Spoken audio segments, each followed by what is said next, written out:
अब यूपीएससी की तैयारी के लिए दिल्ली या इलाहाबाद आने की जरूरत नहीं है, क्योंकि सिविल्स डेली कराने जा रहा है आपकी प्रिपरेशन सीडी यूट्यूब क्लासेस के माध्यम से, जहां हम लेकर आ रहे हैं डेली बेसिस पर करंट अफेयर्स और स्टैटिक पोर्शन के टॉपिक्स, प्रीलिम्स, मेंस और इंटरव्यू को मद्देनजर रखते हुए तमाम वीडियो लेक्चर्स और मेंटरशिप गाइडेंस, वो भी बिल्कुल निशुल्क।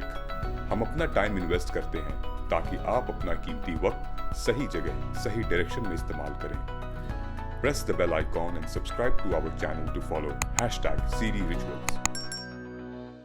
नमस्कार दोस्तों, उम्मीद है आप सब अच्छे होंगे। मैं सिद्धार्थ, आपका मेंटोर, स्वागत करता हूं सिविल्स डेली के यूट्यूब चैनल पर, जहां आज हम बात करेंगे यूपीएससी प्रीलिम्स और मेंस से जुड़ी कुछ इंपॉर्टेंट एंड रेलेवेंट टॉपिक पर from the Hindu and Indian Express editorial and op-ed section. ठीक है, तो दोस्तों आज है 17 दिसंबर और है दिन फ्राइडे। ओके, सो इस चर्चा में आगे बढ़ने से पहले हम एक नज़र डालते हैं कल के दिए हुए क्वेश्चंस के ऊपर, जहां पे मोस्ट प्रोबेबल क्वेश्चंस में मैंने आपसे 2-3 क्वेश्चंस पूछे थे। आप अपना आंसर मिला सकते हैं। जिसका आंसर सही है, congratulations and you are on the right direction. जिसका नहीं सही है, कमेंट करके बताइए so that we will share the explanation. इसका बी होगा। क्वेश्चन 2 का आंसर डी होगा, ऑल ऑफ द अबव इसके फंडामेंटल ड्यूटीज हैं।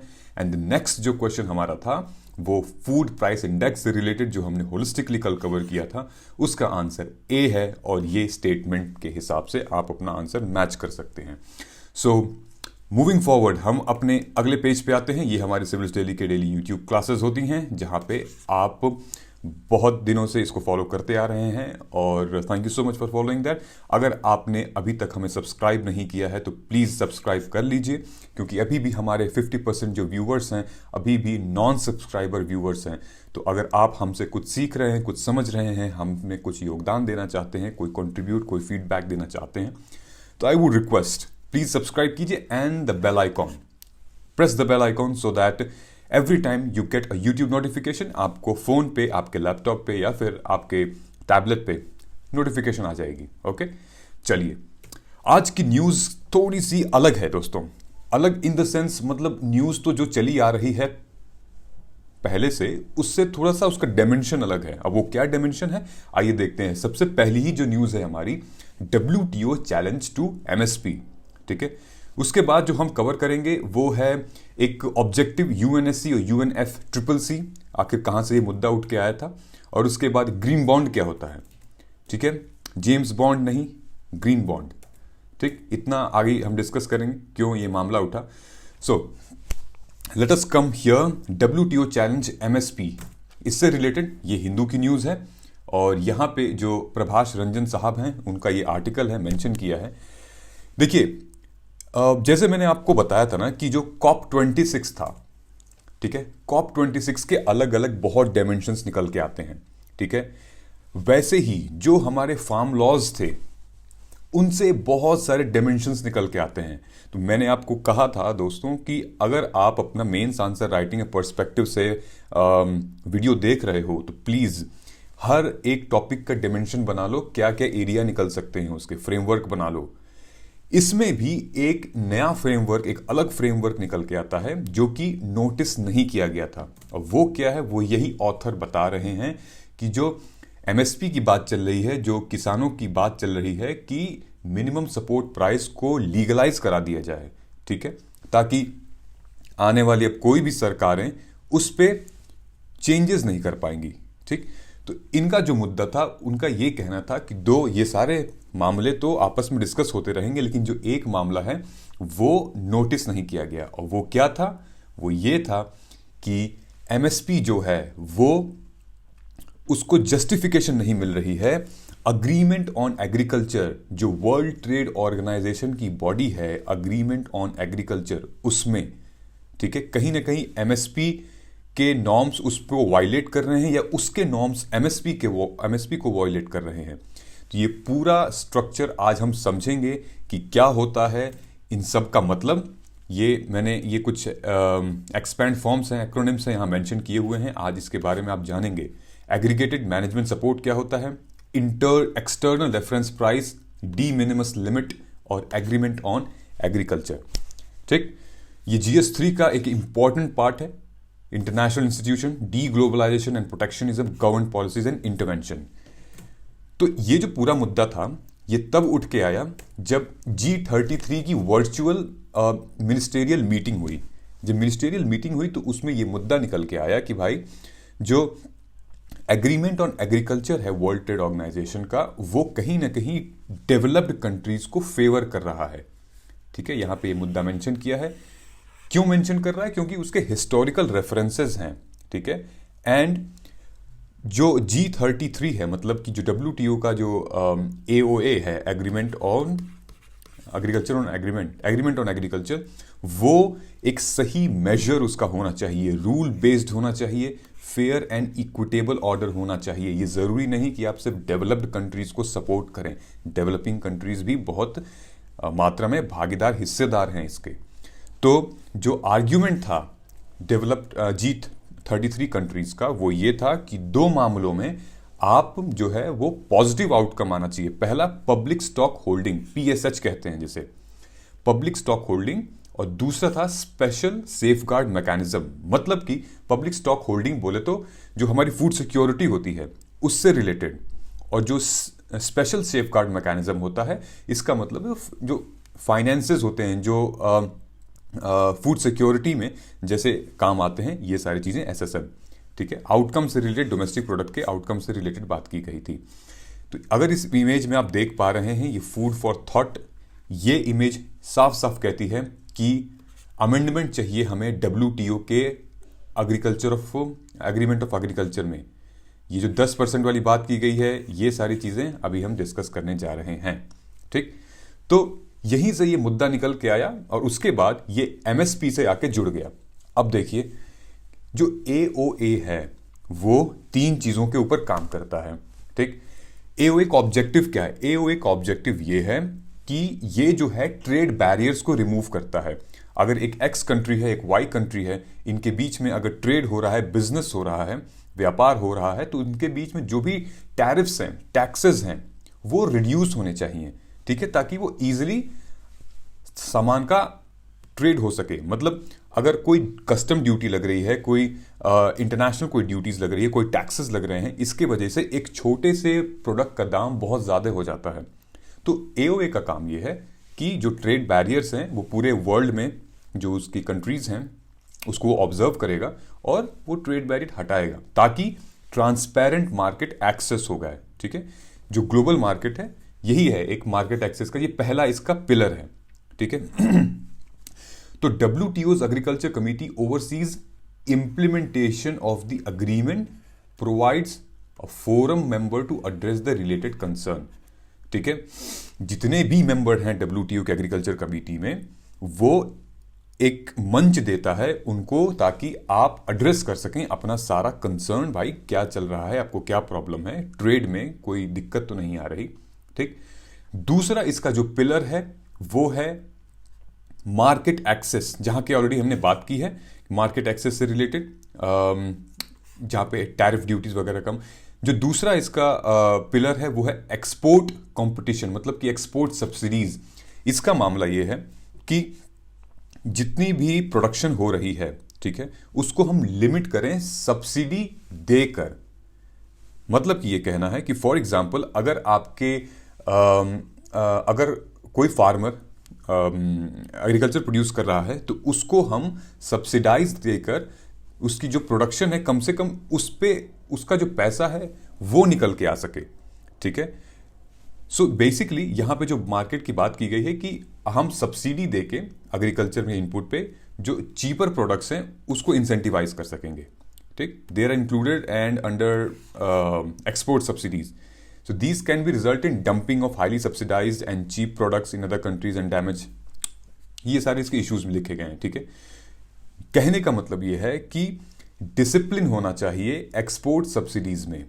ठीक है, अगर आप कुछ यहां से भेज रहे हैं, फॉर एग्जाम्पल ये यूके में एक केस हुआ था, जो अल्फोंसो मैंगो है यहाँ पे, ठीक है, इंडिया का, वो US और UK ने एक टाइम पे बैन कर दिया था। कहा था कि ये जो इसकी क्वालिटी है, इसकी जो पैरामीटर्स हैं, वो आपके अल्फांसो मैंगो की प्रोडक्शन क्वालिटी मैच नहीं कर पा रही है। इससे क्या हुआ था कि इंपोर्ट बैन हो गया था, लेकिन यूएस और यूरोप अभी भी एक्सपोर्ट कर रहे थे, हमें भेज रहे थे सामान। तो एक कहीं ना कहीं एक आप कह सकते हो बैरियर था, इनइक्विटेबल मामला था, ठीक है। तो एक जो एक्सपोर्ट का जो कंपटीशन है वो अपने आप में in fact within the countries भी बहुत एफिशिएंट होना चाहिए to make export artificially competitive, ठीक है, सो दैट की products in other countries and damage the domestic agriculture, ठीक है।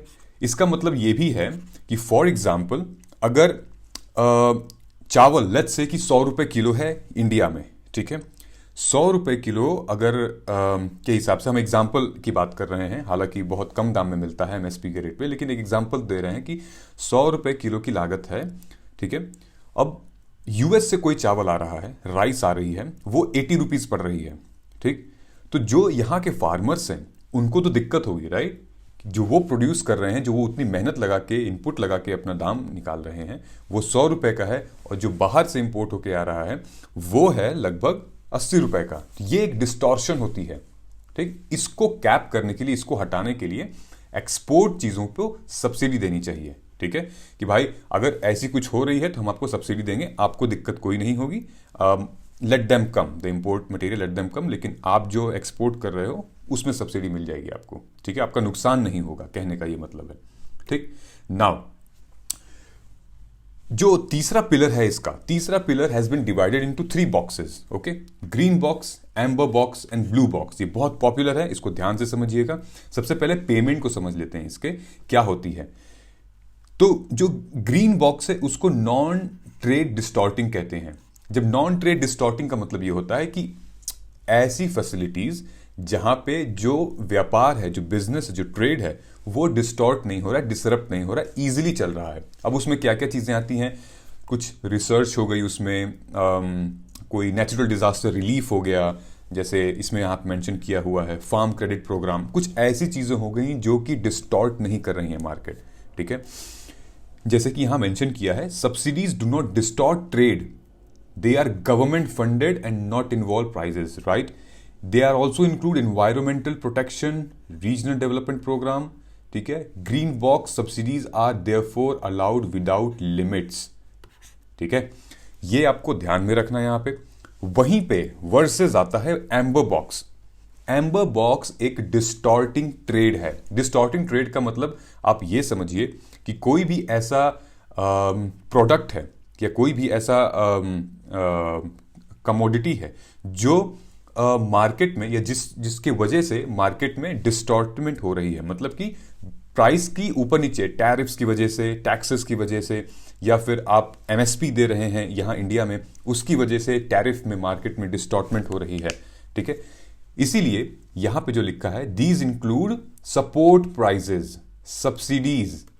फॉर एग्जाम्पल जो चीजें मैंने आपको बताई कि यहां के अगर मान लो दाल का जो दाम है 100 रुपए किलो है, और बाहर से हमें मान लो कि हमें यूरोप से जो दाल आ रही है या रशिया से दाल आ रही है, उसका दाम 70 रुपए है, ठीक।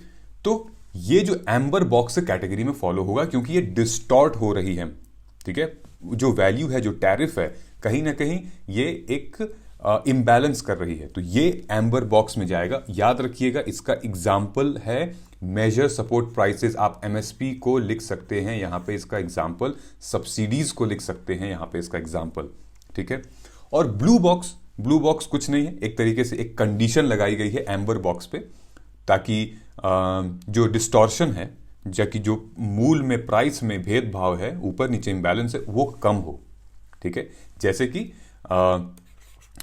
Eight present there are no limits on spending on blue box subsidies, इसमें भी कोई लिमिट खास तरह की नहीं है, लेकिन जो ब्लू बॉक्स है वो कहीं ना कहीं it support also requires of the farmers to limit the production, ठीक है। ये एक फार्मर्स के हित में है, ताकि आप प्रोडक्शन लिमिट करिए। अगर आप प्रोडक्शन लिमिट करेंगे तो आपको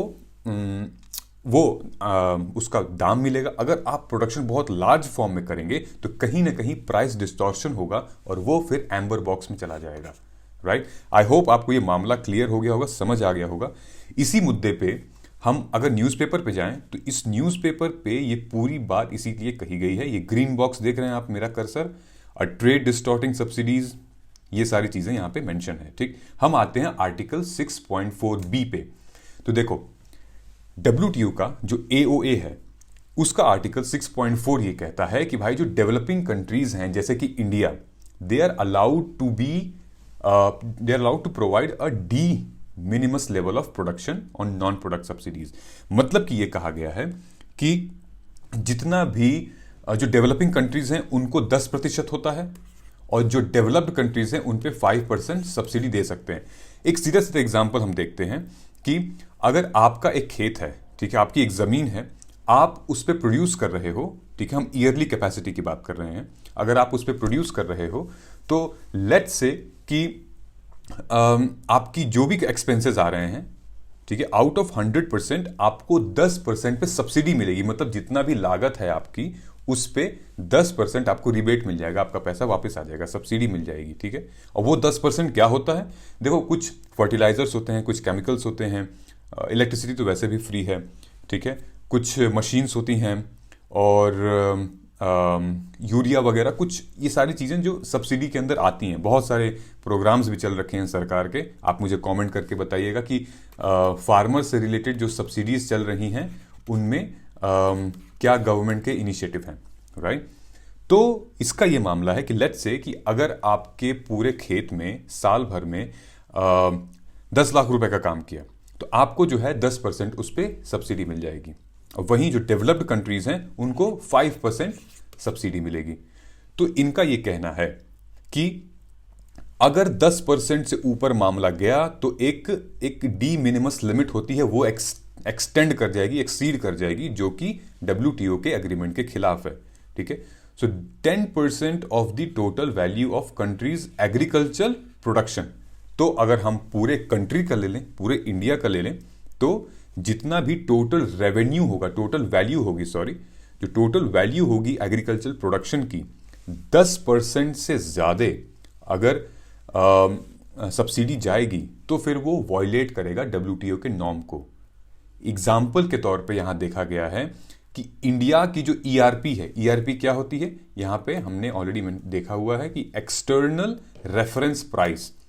ठीक है, एक्सटर्नल रेफरेंस प्राइस का मतलब दोस्तों यही होता है कि यहां का प्राइस और वहां का प्राइस, ग्लोबल का क्या प्राइस चल रहा है WTO का और इंडिया का, मतलब उस पर्टिकुलर कंट्री का, और फिर जो डिफरेंसेस हैं उसको एक्सटर्नल रेफरेंस प्राइस कहते हैं।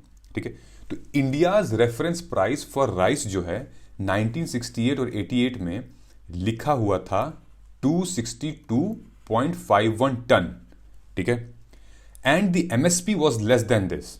बेसिकली उस टाइम पे ये वर्ल्ड ट्रेड ऑर्गेनाइजेशन की ERP जो रिकॉर्ड रखती है कि भाई इतने दाम पे ये सारी चीजें हम वर्ल्ड लेवल पे खरीद रहे हैं, बेच रहे हैं, ये हमारा टर्नओवर है। ठीक, उस टाइम पे MSP इससे कम था तो मामला चल जाता था, लेकिन MSP धीरे धीरे करके बढ़ता गया और जो लेट्स से जो राइस का दाम है वो 2015-16 में बहुत ऊपर चला गया MSP में, तो 323.6 पर ton dollar, much more than the 1986 ERP। तो आप ये सोचिए कि जो एक स्टैंडर्ड फिक्स कर रखा है उससे ज्यादा आप MSP को दे रहे हैं, राइट। MSP उस पर जा रहा है, मिनिमम सपोर्ट प्राइस, जो कि एक फूड सब्सिडी है, उस पर मतलब सब्सिडी जा रही है उस पर। तो एक ये जो WTO का जो एक नॉर्म है उसको वॉयलेट कर रहा है, which means when the difference is accounted for in the AMS, the probability of overshooting the de minimis limit becomes real। ठीक है, और इससे मतलब यह है कि अगर 23 क्रॉप्स हैं जो हमारे MSP में, वो 23 के 23 क्रॉप्स अगर इस प्राइस पे जाएंगे तो कहीं ना कहीं एक ये लीगल चैलेंज बन जाएगा। ठीक है, तो इसीलिए जो हमने पेज नंबर 1 पे देखा था, जो G33 की मीटिंग हुई थी, उसमें यह कहा गया था कि भाई आप प्राइस को अमेंड करो, क्योंकि आपका जो प्राइस है WTO में जो रेट्स लिखे हुए हैं वो बहुत पुराने हैं और आज जमाना चेंज हो गया है, चीजें अमेंड हो रही हैं, इंप्लीमेंट हो रही हैं, MSP बढ़ गई है, उसका दाम बढ़ गया है। ठीक, इसका एक जबरदस्त एग्जांपल देखा गया था recently world trade organisation panel की शुगर और शुगर केन, हालांकि शुगर केन आता नहीं है MSP में, लेकिन गवर्नमेंट ने क्या किया कि ये मामला दे दिया प्राइवेट कंपनीज को, मतलब कि शुगर मिल को। अब शुगर मिल वाले जो हैं वो गारंटीड प्राइस देते हैं शुगर केन फार्मर्स को, ठीक है। इस वजह से क्या होता है कि इनके लिए भी एक नॉर्म एक डिस्टॉर्टिंग मेथड हो जाता है, ठीक है। नाउ एक पीस क्लॉज के बारे में बात की गई है कि इसको हम कैसे लिमिट कर सकें, कंट्रोल कर सकें। सजेशन क्या है? तो सजेशन ये है कि agreement on agriculture needs to be amended so that it provide adequate policy, ठीक है, needs to be amended adequate policy to run MSP backed security programme, ठीक है, MSP backed security programme. Peace clause जो है वो कहीं ना कहीं लीगल चैलेंजेस जो होते हैं उसको रोकता है। कैसे रोकता है? जो कि मिनिमम सपोर्ट प्राइस से रिलेटेड हैं, प्रोक्योरमेंट से रिलेटेड हैं, फूड सिक्योरिटी से रिलेटेड हैं, उन चीज़ों को होने से रोकेगा पीस क्लॉज अगर इंट्रोड्यूस हो जाएगा तो, ठीक है। लेकिन कई सारे कंडीशंस भी हैं पीस क्लॉज के अंदर। फॉर एग्जाम्पल, जैसे जो डेवलपिंग कंट्रीज हैं वो कहीं ना कहीं अपने जो स्टेपल फूड्स होते हैं, जो ट्रेडिशनल स्टेपल फूड्स होते हैं, उनको स्टॉक करती है। क्यों स्टॉक करती है? क्योंकि पॉवर्टी ज़्यादा है, ठीक है। जो उनकी पर कैपिटा एक्सपेंडिचर है, जो आउट ऑफ पॉकेट एक्सपेंडिचर है, वो बहुत एक्सपेंसिव कमोडिटी को नहीं खरीदती है, ये बेसिक कमोडिटीज़ को खरीदती है, स्टेपल क्रॉप्स को खरीदती है। इसलिए इन सारी चीज़ों को स्टॉक करते हैं for food security, for public distribution system, ठीक है। तो इससे क्या होगा कि अगर ये सारी चीज़ें अग्रीमेंट ऑन एग्रीकल्चर में मेंशन हो जाएंगी, अगर अपडेट हो जाएंगी, तो फिर हमें इंपोर्ट या एक्सपोर्ट करने में दिक्कत नहीं होगी, और जो हमारा ट्रेड टैरिफ भी है वो भी कहीं ना कहीं बैलेंस होने लगेगा, ठीक। Furthermore the peace clause is applicable only for the programme that were existing as of date to this decision as we are consistent with other requirement. ये तो खैर आप ऑफ कोर्स नए चीज़ें इंक्लूड होने में बहुत टाइम लगता है, इसलिए जो एग्जिस्टिंग प्रोग्राम है उसमें ही कुछ अमेंडमेंट ले आ सकते हैं।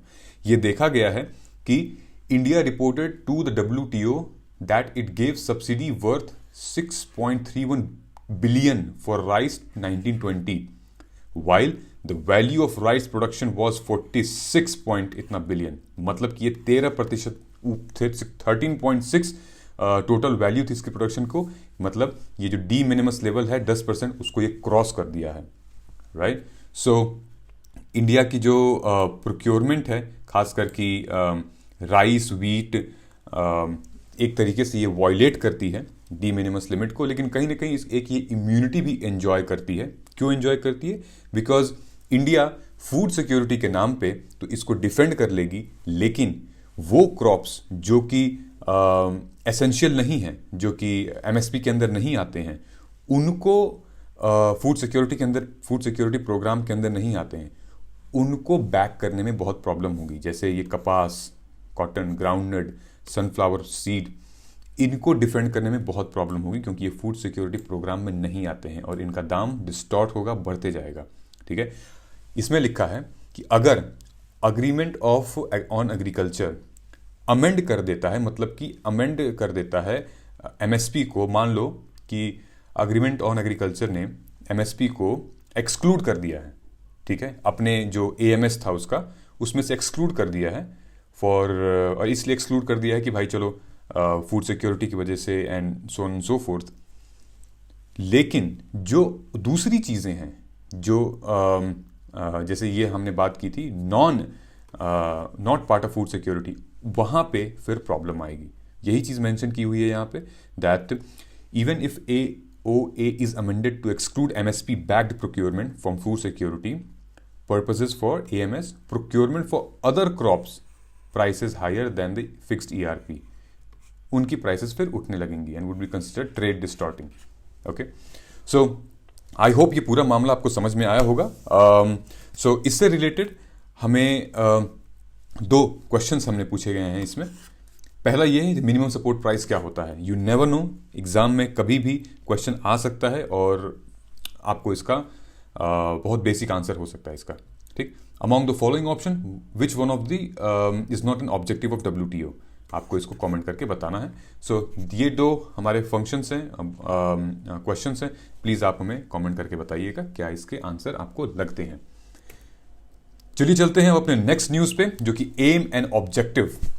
एम एंड ऑब्जेक्टिव बोले तो UNSC एंड UNFCCC, इसका मुद्दा बहुत लाइट मुद्दा है, बहुत ज़्यादा नहीं है, लेकिन हाँ जो सर्कमस्टांसेस हैं बहुत सीवियर हो सकते हैं। मतलब कि यूनाइटेड नेशन सिक्योरिटी काउंसिल के कुछ मेंबर्स ने कहा कि क्लाइमेट चेंज को भी हमें इंसर्ट करना चाहिए UNSC में, ठीक है, UNSC में इंसर्ट करना चाहिए ताकि बहुत ही सीरियस वे में काम हो, क्योंकि उनका कहना है कि जो UNFCCC है वो बहुत ढीला है, बहुत धीरे काम लेता है, मतलब इफेक्टिव उतना नहीं है जितना UNSC है, ठीक है।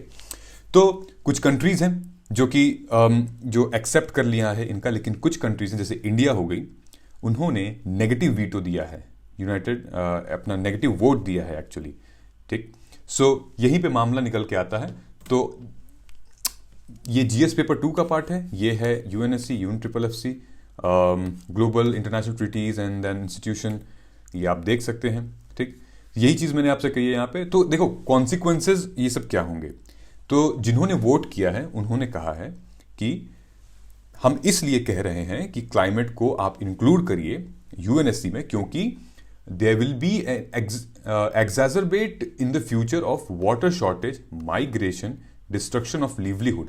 जब ये सारी चीजें क्लाइमेट की वजह से होंगी तो अपने आप ये मुद्दा UNSC का बन जाएगा, लेकिन आप इसको इंक्लूड करिए क्योंकि आने वाले टाइम पे क्लाइमेट से रिलेटेड वाटर शॉर्टेज ये सारी चीजें हो सकती हैं, ठीक है।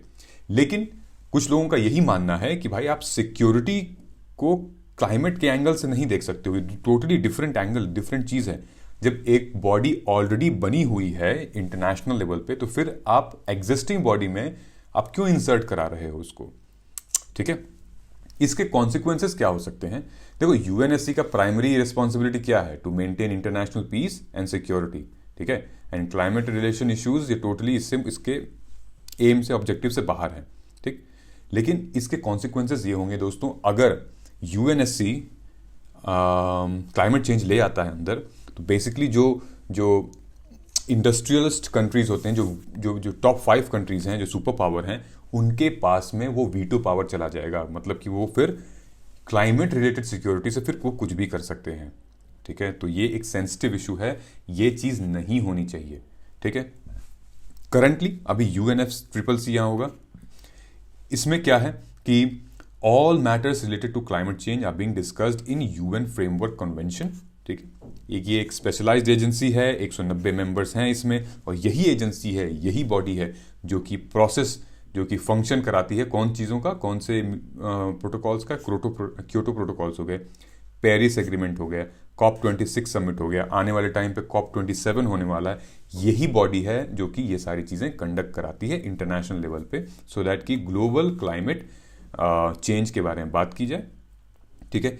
इंडिया की तरफ से जो रिप्रेजेंटेटिव थे, जो एडवाइजरी थे, जो परमानेंट मेंबर हैं, वो हैं TS तिरुमूर्ति, ये साहब की फोटो है यहाँ पे। इनका कहना था, जब ये बातें छिड़ रही थी, इनका कहना था कि जितने भी बड़े पोल्यूटर्स हैं, जितने भी जो सबसे ज़्यादा एमिशन जिस कंट्रीज से हो रहा है, वो सारे के सारे डेवलप्ड कंट्रीज हैं, ठीक है। सबसे पहले उनको प्रॉमिस करना चाहिए with regards to climate action, ठीक है। जो लीस्ट डेवलपिंग कंट्रीज है उनको देख के एनकरेज होंगे, ठीक है, ताकि हमारी डेवलप्ड कंट्रीज हैं वो जब प्रॉमिस कर रही हैं तो हम उनको देख के एनकरेज करें कि हम भी करें, ठीक है। और फाइनेंशियल असिस्टेंस भी देना चाहिए। तो ये मुद्दा था पूरा।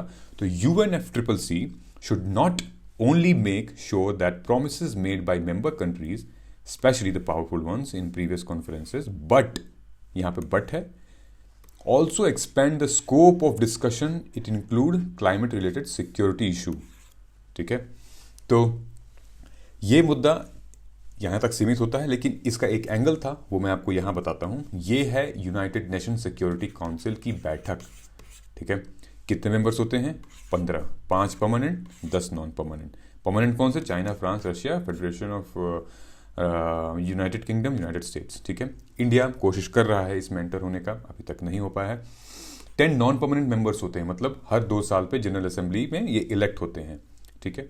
तो the council presidency is a capacity that rotates every month among its 15th member. हर महीने चेंज होता रहता है, इंडिया इसमें से एक है, ठीक है। Voting and discussion at UNSC। अगर हम बात कर ही रहे हैं यहाँ पे वोट की, तो हम जरूर बात करनी चाहिए हमें वोटिंग एंड डिस्कशन की। Each member of the security council has 1 vote, ठीक है, each member has 1 vote, discussion of the security council on matters made by affirmative vote of 9 member including the concurrent votes of the permanent member, ठीक है। अगर कोई भी जो permanent 5 members हैं अगर वो नो कर देते हैं तो वो मुद्दा वहीं का वहीं खत्म हो जाएगा, वो रेजोल्यूशन आगे नहीं बढ़ेगा, ठीक है। So any member of the UN, ये भी एक बहुत अच्छा फैसिलिटी यहाँ पे है कि कोई भी यूएन का मेंबर है लेकिन सिक्योरिटी काउंसिल मतलब पार्टिसिपेट नहीं कर रहा है, परमानेंट नहीं है, लेकिन वो भाग ले सकता है, वोट नहीं कर सकता है लेकिन वो भाग ले सकता है, पार्टिसिपेट कर सकता है, डिस्कशन में रख सकता है अपनी बातें, इंटरेस्ट, अपना मुद्दा रख सकता है, ठीक है। इंडिया का क्या स्टैंड है? इंडिया का यही स्टैंड है कि वो अभी कोशिश कर रहा है परमानेंट सीट के लिए, और दूसरा जो है वो फोकस कर रहा है कौन से मामलों में, पॉल्यूशन के मामलों में, टेरिटरी के मामलों में, जीडीपी, इकोनॉमिक, ये सारी चीज़ें हैं जो इंडिया के ऑब्जेक्टिव हैं इसमें अंदर घुसने के लिए, ठीक। तो ये कुछ इंपॉर्टेंट एस्पेक्ट था, aim and objective of UNSC. I hope जब आप इसका फ्री पीडीएफ डाउनलोड करेंगे, वो समन्वय फॉर्म का लिंक दिया है, वहाँ से आप डाउनलोड करके पूरा यूज़ कर सकते हैं, यूटिलाइज कर सकते हैं इसको, ठीक। नेक्स्ट जो हम आते हैं, ये इंडियन एक्सप्रेस का आर्टिकल है दोस्तों, ये हम इंडियन एक्सप्रेस पे जाते हैं, ये है मूविंग टू क्लीन एनर्जी, ठीक है। जो ऑथर हैं वो उन्होंने एक नया एंगल दिया है फिर से। तो अगर हम क्लीन एनर्जी की बात करें, देखो साफ साफ हम COP26 के बारे में मेंशन कर सकते हैं, राइट, कि green house emission, green energy ले आओ, फिर सोलर पावर प्लांट इंस्टॉल करो, कोल कार्बन को कम करो, फिर जितने भी मतलब ऐसे इनिशिएटिव गवर्नमेंट को निकालने चाहिए ताकि प्राइवेट कंपनीज इन्वेस्ट करें, ये सारी चीज़ें तो हैं ही, ठीक।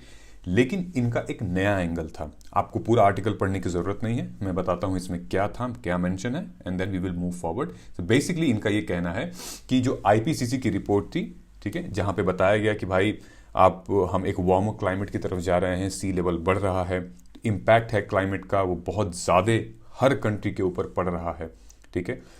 तो इसके अगेंस्ट में जो गवर्नमेंट है वो कई सारे एक्शंस ले रही हैं, ठीक है, टू रिड्यूस दी एमिशंस, ठीक है, जैसे कि फॉसिल फ्यूल को का प्रोडक्शन कम करना, उसको रिमूव करना, और जो डेवलपिंग कंट्रीज है जैसे कि इंडिया, वो बेसिकली बहुत ज़्यादा रिलाई करती है कोल पे, ठीक है। कोल कहाँ यूज होता है? Production of cement, iron and steel, ठीक है। तो इन सारे मामलों में अगर प्रोडक्शन ऑफ आयरन, स्टील और सीमेंट अगर हम तुरंत कोल को हटा लेंगे तो फिर बहुत डिसरप्ट हो जाएगा मार्केट यहाँ पे, राइट। तो कोई ऑल्टरनेटिव और टेक्नोलॉजी होनी चाहिए। तो इसी मामलों में ये कह रही हैं कि एक एक्सपेंडिचर होना चाहिए ताकि जब हम कोल के एमिशन को कम करेंगे, क्योंकि इंडिया ने सपोर्ट किया है फेज डाउन को इंस्टेड ऑफ फेज आउट, ठीक है। मतलब कि धीरे धीरे वो फॉसिल फ्यूल्स एज इन कोल को धीरे धीरे वो डाउन करेगा और कुछ कंपनीज को सब्सिडी देगा, जो कंपनीज, जो इंडस्ट्रीज कोल का यूज़ नहीं कर रहे हैं, ठीक है। देखिए हमारे आज़ादी के बाद से, ठीक है, इंडिपेंडेंस के बाद से कोल एक बहुत प्रोमिनेंट, एक इम्पॉर्टेंट कमोडिटी थी, ठीक है। पूरी कंट्री उस पर डिपेंड थी, खाना बनाने से लेकर कोई भी इंडस्ट्रियल कंजम्पशन तक, ठीक है। लेकिन आज के टाइम पे लगभग 38% जो डिस्ट्रिक्ट हैं वो कोल पे डिपेंड हैं, ठीक है। हाउस होल्ड जो हैं वो कहीं ना कहीं वो पे डिपेंड थे। So household also depend on gas and petroleum for cooking, transportation, therefore a low carbon pathway must be considered and all, ठीक। तो ये जो पूरा मुद्दा है, इससे रिलेटेड हम 3 चीजें समझेंगे। क्या होता है ग्रीन बॉन्ड, ठीक। ग्रीन बॉन्ड ये एक GS पेपर 3 का टॉपिक है, मोबिलाइजेशन, रिसोर्सेज एंड कंजर्वेशन का टॉपिक है। What is green bond? A green bond ये एक टाइप है फिक्स्ड इनकम का, एक फिक्स्ड इनकम का है ये एक टाइप। बेसिकली ये एक एसेट लिंक्ड इनकम है, ठीक है। Specifically raise money for climate and environmental project, ठीक है। These bonds are typically asset linked, backed and by issuing entities balance sheet so that they usually carry same credit and all। तो basically इसमें क्या होता है कि अगर आपको इन चीज़ों से, क्लाइमेट चेंज से रिलेटेड या इन्वायरमेंटल प्रोजेक्ट से रिलेटेड कुछ करना है, तो फिर आपको वहाँ से बैंक से लोन उठाना पड़ेगा, ग्रीन बॉन्ड उठाना पड़ेगा, जिसमें आपको एक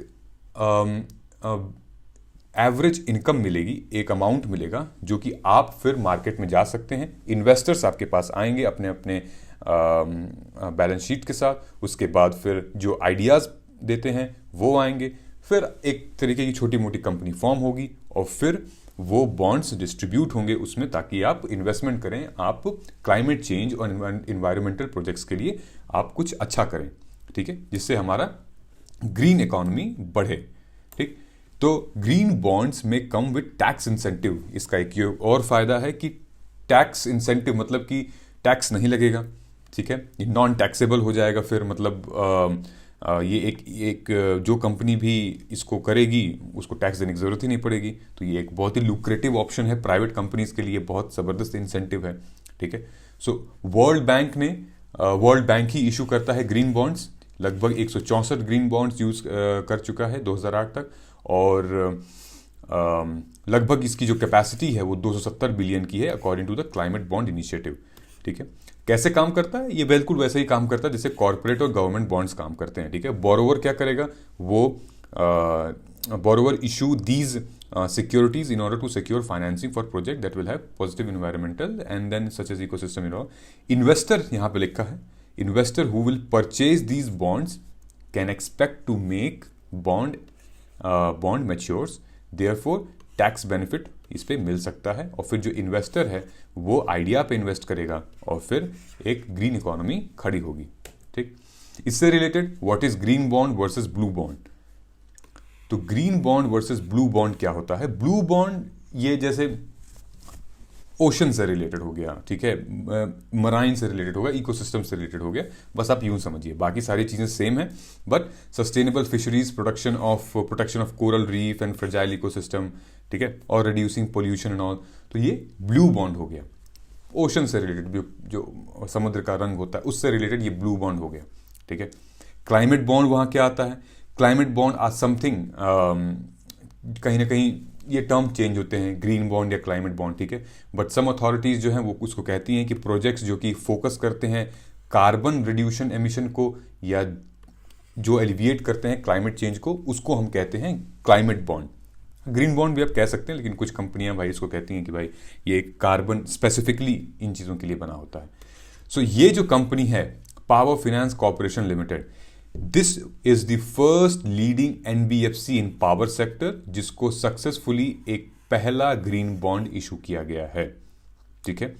it is the first ever euro denominated green bond issuance from India, ठीक है, और ये first ever issuance by an NBFC and first issue euro bond issue in India since 2017। तो ये है ग्रीन बॉन्ड, मतलब कि ये जो कंपनी है, ये जो पावर फाइनेंस कॉर्पोरेशन लिमिटेड है, वो एक सस्टेनेबल एनवायरनमेंट की तरफ जो भी प्रोजेक्ट है वो करेगी, एक क्लाइमेट को सपोर्ट करेगी और एनवायरमेंटल प्रोजेक्ट्स को सपोर्ट करेगी। Okay, so these are the things here and then I hope ये पूरा प्रोसेस आपको समझ आया होगा। इनफैक्ट ज़्यादा कुछ था नहीं, ये 3 आर्टिकल थे जो कि बहुत इंपॉर्टेंट है। इंपॉर्टेंट इसलिए थे क्योंकि इसका एक नया एंगल हम सब देख रहे हैं यहाँ पे। ओके, सो इन केस जो पूछे गए हुए सवाल है दोस्तों, उसको प्लीज़ कमेंट करके बताइए और हम मिलते हैं अगले एडिटोरियल ओपिनियन एनालिसिस में। तब तक आप अपना ध्यान रखें और please do not forget to like, subscribe and share and press the bell icon and stay tuned to watch our next program. ठीक है, मिलते हैं अगले सेशन में। जय हिंद।